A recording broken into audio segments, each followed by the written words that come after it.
चातुर्य तुझी ही धडाडी,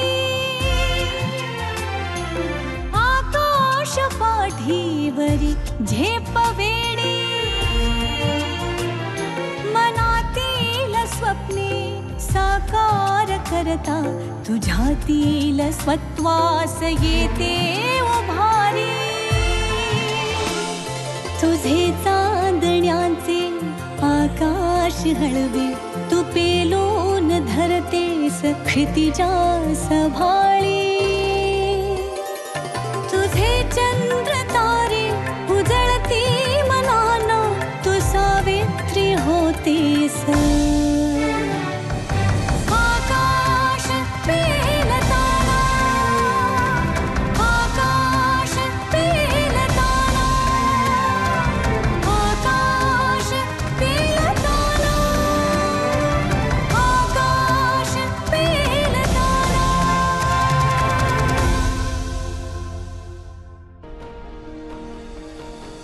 घरची गरिबी म्हणून रडत न बसता एक स्त्री आपलं घरदार जगवण्यासाठी प्रामाणिक प्रयत्नांची कशी पराकाष्ठा करते. संकटांना न डगमगता तोंड देते नव्हे, तर संकटांना पळवून लावते. हा प्रवास आहे जयश्री प्रवीण रामाने यांचा. 23 वर्षांचा उद्योजिका म्हणून प्रवास. ठाण्यात 4 शोरूम्स, दादरमध्ये 2, कल्याणमध्ये 1, कोल्हापूरमध्ये 1 आणि संगमनेरमध्ये 1 अशा शोरूम्स उभ्या करून शेकडो हातांना काम आणि कुटुंबांना बळ देणाऱ्या जयश्री रामान. एका स्त्रीमध्ये विपरीताशी लढण्याची किती अफाट ताकद असते याचा अनुभव आपण या मुलाखतीत घेणार आहोत. जयश्रीताई, तुम्हाला पुढच्या वाटचालीसाठी खूप खूप शुभेच्छा. नमस्कार. तिचे आकाश पेलताना ह्या कार्यक्रमात मी डॉक्टर अरुंधती भालेराव आपल्या सगळ्यांचं सहृदय सहर्ष मनपूर्वक स्वागत करते. विविध क्षेत्रात स्वतःच्या कर्तृत्वानं यश संपादन करणाऱ्या अनेक मैत्रिणींच्या प्रवासाची यशोगाथा म्हणजे तिचे आकाश पेलताना. दागिन्यांचा आपल्या आयुष्याशी अगदी जवळचा संबंध असतो, कारण भावनांचं प्रतीक दागिन्यांमध्ये असतं. अगदी पारंपरिक दागिने आपल्या आईपासून आजीपासून आलेले एक खजिना म्हणून आपण त्याचं जतन करत असतो. त्यामुळे दागिने हे आपल्या भावनांचं स्वरूप आहे असं म्हणायला हरकत नाही. ह्याच इमिटेशन ज्वेलरी किंवा फॅशन ज्वेलरीच्या माध्यमातून त्याला अत्यंत मोठ्या व्यवसायाचं स्वरूप देणाऱ्या जयश्री रामाने, जयश्री कलेक्शनच्या सर्वेसर्वा, ज्यांचं ठाण्यामध्ये मोठं जयश्री कलेक्शनचं शोरूम आहे, अनेक ठिकाणी आहे, ते आपण सगळं त्यांचा प्रवास त्यांच्याकडनं जाणून घेऊया. जयश्रीताई, आपलं मनपूर्वक स्वागत करते. धन्यवाद. कशा आहात? मस्त, एकदम छान. तुमच्या गळ्यातलं, तुमच्या हातातले, तुमचे सगळे दागिने यावरनच कळतंय की तुमच्याकडे किती वेगवेगळ्या प्रकारची ज्वेलरी असेल. कशा वळलात ह्या व्यवसायाकडे? व्यवसायाकडे वळण्याचं कारण असं झालं की जिथे आवड असते तिथे माणूस, मनुष्य प्राणी हा व्यवस्थित त्याला न्याय देऊ शकतो. म्हणजे काही महिलांना म्हणजे दागिन्यांची आवड असतं, सजायला नटायला आवडतं, तर काही महिलांना स्वयंपाकघरामध्ये स्वयंपाक करायला आवडतो. तर मला असं वाटतं की ज्याला ज्याची आवड असेल त्यात ते क्षेत्र निवडावं. बरोबर. तर मला असं शिक्षणामध्ये फार असा रस नव्हता की आपण शिक्षण घेऊन कुठेतरी डॉक्टर किंवा इंजिनियर बनावं. तसं शिक्षण झालंय माझं. परंतु मला असं वाटत होतं की आपल्याला आवड आहे की मला नटणं हे लहानपणापासून, अगदी आई घेऊन जायची बाजारात, मला तिथे नेलपेंट असं नटणं, एखादा बिंदिया वगैरे घ्यायची, मी आवडीने घ्यायची, अगदी आवडीने घ्यायची. त्यामुळे मला ते नटणं ह्या गोष्टीवरती खूप मला स्वतःला आवड होती आणि क्रिएटिव्हिटी ही मला फार आवडायची. त्यामुळे हे लहानपणापासूनच अंगवळणी होतं. आणि त्याच्यामुळे नंतर परिस्थितीमध्ये असं झालं की परिस्थिती अशी निर्माण झाली की एक व्यवसाय निवडायची गरजच होती की कुठल्या तरी व्यवसायात आपल्याला उतरायला हवं. आणि ज्वेलरी मेकिंगचं माझ्या होम सायन्समध्ये की ज्वेलरी मेकिंग हा एक विषय होता. त्याच्यामध्ये थोडंसं मला माहिती होती की ज्वेलरी मेकिंग मध्ये आपल्याला करता येऊ शकतं. आणि थोडंसं माझी आयडियोलॉजी त्याच्यामध्ये ते बनवत गेले, लोकांना पसंतीस पडत गेलं. त्यामुळे हाच व्यवसाय निवडावा असं मला वाटलं. जयश्रीताई, मी असं ऐकलंय की तुम्ही अगदी फुटपाथवर टेबल घेऊन ज्वेलरी विकायला बसायच्या. सो फुटपाथ ते आज अनेक ठिकाणी तुमच्या असलेल्या शोरूम्स, ह्या तुमच्या सगळ्या प्रवासाबद्दल ऐकायला खूप आवडेल. ताई कसं आहे, मी खूप मिडल क्लास फॅमिलीमधली आहे आणि लग्नही माझं खूप मिडल क्लास फॅमिलीमधल्या एका घरात झालेलं.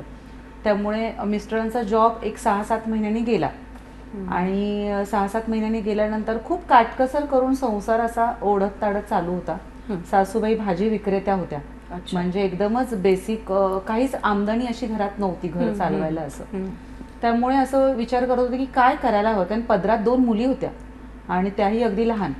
त्यामुळे आणि घराचा उदरनिर्वाह होणार कसा, कारण भाजीच्या व्यवसायावरती एवढा काय तुम्ही करू शकत नाही उदरनिर्वाह. त्याच्यामुळे काय झालं की काहीतरी कुठेतरी जागा मिळावी, कुठेतरी फुटपाथ होईना हा बिझनेस करता आला पाहिजे.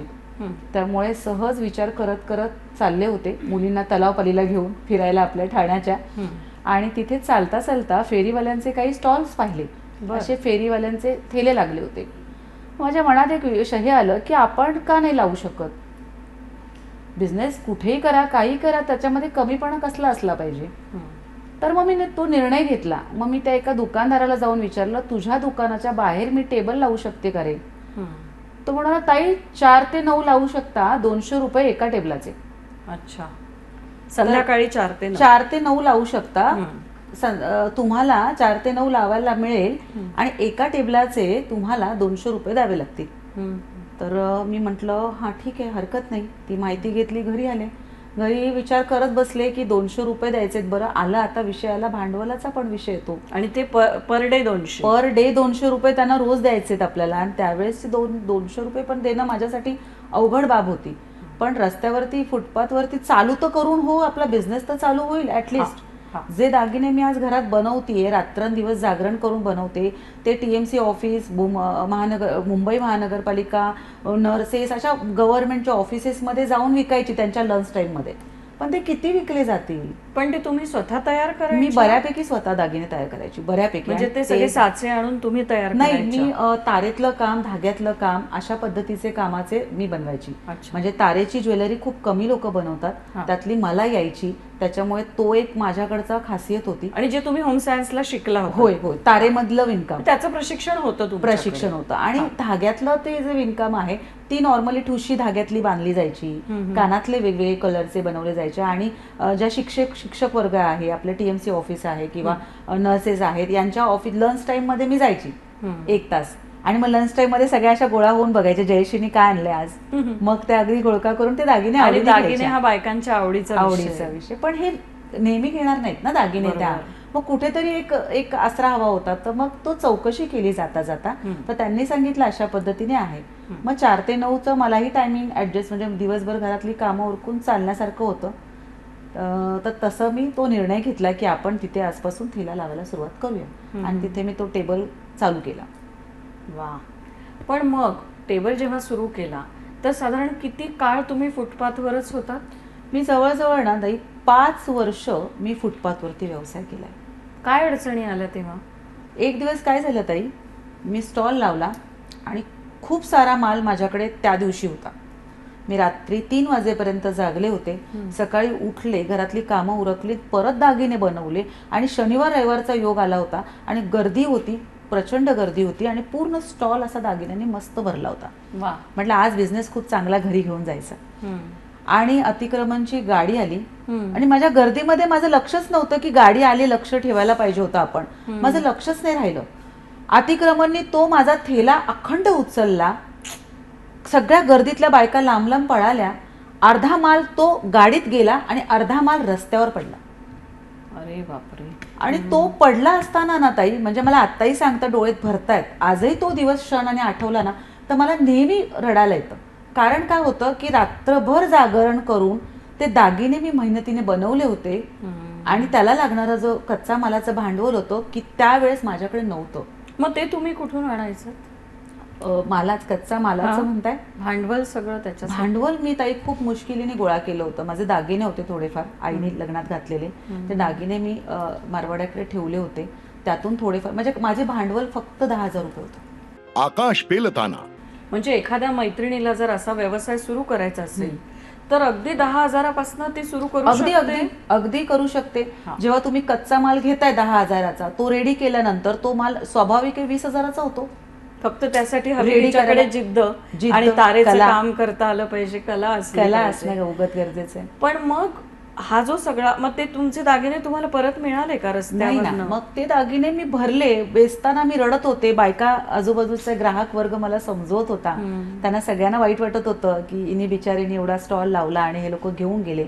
दागिने तर परत नाही मिळाले, कारण अतिक्रमणचा ते रूलच होता, परत द्यायचा नाही तिला. तो नाहीच मिळाला. पण तिथून मी खूप खूप कोसळले, कारण माझ्याकडे तेवढं भांडवलही नव्हतं आणि काहीच नव्हतं, आणि ते दागिने सगळे उचलून नेले होते. त्याच्यानंतर मी बरेच दिवस, 8 दिवस जरा जवळजवळ स्टॉलच लावला नव्हता नव्याने परत तयारी करताना. ते मी माझ्या आयुष्यातलं खूप मोठं वळण होतं खरं म्हणायला गेलं. मला असं वाटतं की त्या दिवशी ते दागिने जर रस्त्यावर पडले नसते तर कदाचित शोरूमची निर्मिती झाली नसती. अगदी अगदी आता मी तेच म्हणणार होते हा. की जर दागिने उचललेच नसते तर आजही जयश्री रामाणे रस्त्यावरती ठेला लावत असते. मग शोरूमची कल्पना कशी मनात आली आणि मग त्याच्यासाठीचं भांडवल कसं उभं केलं? मग मी विचार केला की हे किती दिवस चालणार, कारण रोज गाड्या येणार, रोज पळापळ होणार, आणि हे रोज मेहनत माझी अशी उचलून असं हे कसं किती दिवस चालणार. मग 2-3 एजंट वगैरे आहेत की त्यांना सांगितलं की असं मला एखादं छोटंसं कमी भाडे तत्वावरचं दुकान शोधायला सुरुवात करा. सासूबाईंच्या कानावर विषय टाकला आणि आईच्या कानावर विषय टाकला की मी दुकान बघू का. तर एक त्यांचं नाव घ्यायला आवर्जून आवडेल मला, पाटणकर बंधू म्हणून आहेत, पाटणकर म्हणून. त्यांना जाऊन मी भेटले आणि त्यांना माझी परिस्थिती सुद्धा सांगितली आणि मला दुकान फार गरजेचं आहे म्हणून त्यांना सांगितलंय. पण माझ्याकडे तुम्हाला द्यायला डिपॉझिट नाहीये. मी भाडं देईन आणि डिपॉझिट सुद्धा मी देईन तुम्हाला, पण फक्त काही काळ तुम्हाला थांबावं लागेल. ते दादा आजही माझ्यासाठी अक्षरशः देवासारखे आहेत. आजही कारण त्यांनी पहिल्यांदा बळ दिलं ना? बळ दिलं आणि आजही ते ऐकत असतील. आजही त्यांचं दुकान आपल्या नौपड्या भागामध्ये चालू आहे, माझं सुरुवातीचं पहिलं दुकान. तर दादांनी मला खरंच आहे त्यावेळेस मला खूप सांभाळून घेतलं. डिपॉझिट न घेता न तुम्हाला घेता जागा मला दिली. दुकान दिलं आणि चालवायला. मग जेव्हा सुरू केलं तेव्हा किती भांडवल होतं? त्यावेळेस अगदी माझ्याकडे ना ताई सांगू ना, 1.5 ते 2 लाखाचं भांडवल मी जमा केलं होतं. दागिने विकले होते सगळे. आईने थोडीफार मदत केली होती, सासूबाईने त्यांचे दागिने गहाण ठेवायला दिले होते. तर हे सगळी जमवाजमव करून मी 1.5 ते 2 लाखाचं ते भांडवल त्याच्यामध्ये उभी राहिले होते. आणि त्याला भाडं किती होतं? त्यावेळी भाडं होतं 20,000 रुपये. 20,000 रुपये दुकानाचं भाडं. दुकानाचं आणि मग हाताखाली स्टाफ पण असेल ना तेव्हा? फार नव्हता. माझ्या जावेलाच मी हाताखाली घेतलं, कारण स्टाफचा पगार वगैरे देणं तितकं शक्य नव्हतं. त्यामुळे मी आणि माझी जाऊ अशा आम्ही 2 जणी सुरुवातीला उभे राहिलो आणि चालू केलं. आज किती स्टाफ आहे? आज 250 लोकांचा स्टाफ आहे. क्या बात आहे. आता तुमच्या ह्या सगळ्या फॅशन ज्वेलरीमध्ये सतत नवीन नवीन द्यावं लागतं, कारण महिलांना खूप वेगळं वेगळं घालायला आवडत असतं. वेगवेगळ्या कपड्यांवरचे वेगवेगळे दागिने असतात. मग तुमची स्वतःची फॅक्टरी आहे का? आणि कशा प्रकारे हे डिझाईन्स तुम्ही तयार करता, किंवा त्याच्यासाठी तुमच्याकडे वेगळी माणसं आहेत का? बरोबर. मगाशी सांगितलं ताई की ज्वेलरी मेकिंग ही माझी मुळात आवड आहे. त्यामुळे मी स्वतः जागरण करून ज्वेलरी बनवली आहे. तर मी माझ्या हाताखाली जवळजवळ 25 ते 30 महिला तयार केल्यात की जी मी ज्वेलरी बनवत होते ती ज्वेलरी आता मी त्यांना शिकवली. आणि मला कळतंय की आत्ता बायकांची डिमांड काय, म्हणजे मशीन मेकिंगमध्ये जास्त इंटरेस्ट आहे का हँडमेडमध्ये. तर हँडमेड जेव्हा तुम्ही कस्टमाइज करून देताय कस्टमरला, तर कस्टमर जास्त खुश होतोय. आणि त्याच ज्वेलरी आज आपण बऱ्याच महिलांना बसवून त्यांच्याकडनं बनवून घेतो, करून घेतो. दुसरी गोष्ट अशी की आपला महाराष्ट्रामध्ये महाराष्ट्रीयन ट्रेंड आता परत आलाय. जी जुन्या काळातली ज्वेलरी आजही तितकीशी लोकांना आवडत चालली. त्यामध्ये ठुशी आली, वजरटीक आली, ह्या सगळ्या गोष्टी याच्यामध्ये आपण नवनवीन वेगवेगळ्या पद्धतीने लोकांना त्याच्यामध्ये काय कस्टमाइज करून नवीन देऊ शकतो, मग ते आपण त्यांना बनवून देतो. राहिली गोष्ट सणासुदीचं, प्रत्येक सण हा वेगवेगळं काहीतरी घेऊन येतात. तुम्ही बघितलं खणाच्या साड्या, ह्या आपल्या किती काळ जुन्या साड्या, आता त्याचा ट्रेंड आला पारंपरिक. त्याचा ट्रेंड आता परत नव्याने आला, पण ते खण तर पूर्वीच आहे. मग दागिनेही तसेच अगदी, म्हणजे जसा ट्रेंड तसे दागिने. बरं, त्याच्यामध्ये सुद्धा तुम्ही वेगळं काय करताय, तर खणाच्या साडीवरती आम्ही कोल्हापुरी साज सिल्वर बनवून टाकला. वा. जो गोल्डन मध्ये अवेलेबल होता. बरं, त्याच्यावरती मस्त सुंदर अशा बुगड्या जे काहीतरी तुम्ही देऊ शकता वेगळं असं. अशा पद्धतीने जसा सण तशा पद्धतीची ज्वेलरी.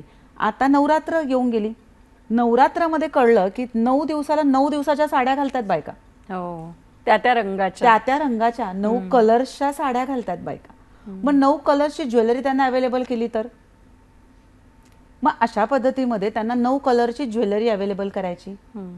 मग अशा सण जसे सण तसं आपण त्यांना पुरवठा तशा म्हणजे असं म्हणूया की संधी तुम्ही स्वतःसाठी निर्माण केली या सगळ्या गोष्टींमधून, बरोबर. नाही का? आणि स्वतःच ती पकडली आणि त्याच्यावर सोल्युशनही तुम्हीच शोधलं. बरोबर. एक प्रश्न की जेव्हा तुम्ही फुटपाथवर विकत होतात तेव्हा अर्थातच त्याची किंमत कमी असणार आहे. शोरूम मध्ये गेल्यावर मग किंमत फार वाढली का की सामान्य लोकांनाही ते परवडतं? नाही नाही, अगदी असं काही नसतं की शोरूम मध्ये गेल्यानंतर त्याची किमती वाढतात किंवा काय. कारण मार्जिन हे फुटपाथवाले पण त्यांचं ठरवतातच की एवढी मार्जिन काढायचीच आहे. आणि शोरूमवाले क्वांटिटी बिझनेस करतात. आता आम्ही क्वांटिटी बिझनेस करतो कारण आपल्या शोरूममध्ये सातत्याने गर्दी असते. त्यामुळे गर्दी असल्यामुळे आपण पण क्वांटिटी बनवतो. जेव्हा तुम्ही 1 पीस बनवता तो तुम्हाला महाग जातो, जेव्हा तुम्ही त्याचे 1000 पीस बनवता तो तुम्हाला एका पीसपेक्षा स्वस्त जातो. म्हणजे जितकी जास्त क्वांटिटी तितकं मूल्य कमी. हा, त्याच्यामुळे आम्ही क्वांटिटी बनवायला लागलो. त्यामुळे महिलांना स्वस्तातल्या स्वस्तामध्ये दागिने उपलब्ध करून द्यायला लागलो. आणि क्वांटिटी सेलमध्ये फारच रस आहे आम्हाला. एक पीस बरेच महिने विकत बसण्यापेक्षा तो 8 दिवस पण नाही थांबला पाहिजे, हे आमची तत्व आहेत. क्या बात. प्रत्येकाला, गरीबातल्या गरीब महिलेपासून ते श्रीमंत महिलेपासून सगळ्यांनाही खिशाला परवडतील अशा पद्धतीचे दागिने असायला पाहिजे. असं जयश्री कलेक्शनचं सुरुवातीपासून ते आजपर्यंतचं तत्वच आहे. आणि काय स्पेशालिटी आहे जयश्री कलेक्शनची? म्हणजे खूप डिमांड आहे बाबा या दागिन्याला, असा कुठला दागिना आहे का? अगदी जयश्री कलेक्शनची स्पेशालिटी हीच आहे की कुठेही न दिसणारे दागिने, म्हणजे नॉर्मली तुम्हाला कुठे पाहायला मिळणार नाही अशा पद्धतीचे दागिने ताई तुम्हाला तिथे पाहायला मिळतात. दुसरा विषय असतो की जयश्री कलेक्शनमध्ये सगळ्या एका दालनामध्ये सगळ्या वन रूफ मध्ये तुम्हाला सगळ्या प्रकारची ज्वेलरी मिळते. आणि मग ती महिला आणि पुरुष अगदी सगळ्यांसाठी, अगदी पुरुषांवरती सुद्धा अन्याय नाही केला आणि लहान मुलांसाठी सुद्धा. अगदी. त्यामुळे एकदा पुरुष आला, काय बायकांना किती हौस असते, आम्हाला काहीच नसतं असं अजिबातच नाही. पुरुषांपासूनची सगळी ज्वेलरी आपण त्यांना उपलब्ध केलेली आहे. म्हणजे कोरोनाच्या काळात सुद्धा आपल्याला काही फरक पडला नाही. अगदी अजिबात. कोरोना खूप शिकून गेला. उलट ऑनलाईन खूप काही तुम्ही, मला वाटतं ऑनलाईनही एक बाजारपेठ आहे जे आम्हाला माहित नव्हतं, हे कोरोनाने शिकवलं. अगदी खरंय. घरामध्ये भांडी घासून झाली की ऑनलाईन यायचं आणि दागिने विकायचे, तिथेही सेल केला कोरोनामध्ये. तेव्हा बायका फ्री मिळत होत्या ना मला, बरोबर आहे. त्या इझिली माझा मोबाईल घेऊन मला बघत होत्या. आकाश पेलताना तर कायम असं स्वतः सगळे दागिने घालून तयार होऊन रोज फेसबुक लाईव्ह करण्याची एनर्जी किंवा सकारात्मकता आपण म्हणूया, थकायला होत नाही का? कुठून येते ही ऊर्जा? अजिबातच नाही थकायला होत. आणि कसं आहे, प्रत्येक महिला एक आपण व्यवस्थित तयार झालो ना, एक वेगळ्या पद्धतीचा आपल्यालाच आपला आनंद होतो, फ्रेश वाटतं. आणि अनेक महिला आहेत, जेव्हा मी लाईव्ह जेव्हा जाते त्यावेळेस त्यांना मला बघून बऱ्याच महिलांना फ्रेश वाटतं. अरे यार, ताई किती छान राहतात, ताईंना ही ज्वेलरी किती छान दिसते, ओ ऐका ना मला ही ज्वेलरी मागवायची, बघा ना त्यांच्या गळ्यात किती छान दिसते. त्यामुळे माझ्याकडची पॉझिटिव्हिटी इनडायरेक्टली त्यांच्याकडे पोहोचतीये ना, अखंड महाराष्ट्रात पोहोचतीये. खूप चांगल्या प्रकारे तुमची वाटचाल ही सुरू आहे. पण हा सगळा प्रवास काही सोपा नाही, संघर्षाचा आहे. सुरुवातीचा संघर्ष तुमचा फुटपाथचा होता, पण आता इतकं सगळं एस्टॅब्लिश झाल्यानंतर सुद्धा आता मी पूर्ण सेट झाले, मला अजिबात असुरक्षित वाटत नाही असं वाटतं? असं नाही वाटतं कामा, कारण मी सुरक्षित झाले. म्हणजे मी फक्त माझा विचार न करता माझ्यासारख्या अनेक जयश्री जरी मला उभा करता आल्या तर खरं माझ्या व्यवसायाचं म्हणजे माझं सार्थक झालं. कारण असं बऱ्याचदा होतं की बऱ्याच जणी फ्रँचायझी मागतात, बऱ्याच जणी व्यवसायाचं मार्गदर्शन मागतात की त्यांना व्यवसाय करावासा वाटतो. मिडल क्लास फॅमिलीतली बाई असते, चूल आणि मूल, पण 10 रुपये स्वतःच्या हिमतीचे कमवावेत असं कुठेतरी तिला वाटत असतं. पण त्यावेळेस तिला सांगणार असं कोण नसतं. तर त्यांच्यासाठी जयश्री ताई उभी असते आणि उभी राहावी असं मला वाटतं. मी 4 महाराष्ट्रामधल्या 4 महिला जरी माझ्यासारख्या उभ्या करते तर माझ्या खरं याच्या गोष्टीचं सार्थक झालं. असं मला वाटतं. तुमच्या कुटुंबातल्या तुमच्या मिस्टरांचं ह्याच्यात कसं योगदान आहे? मिस्टरांपेक्षा मिस्टरांचं फार तसं त्यांनी मला हे केलं, सपोर्ट केला.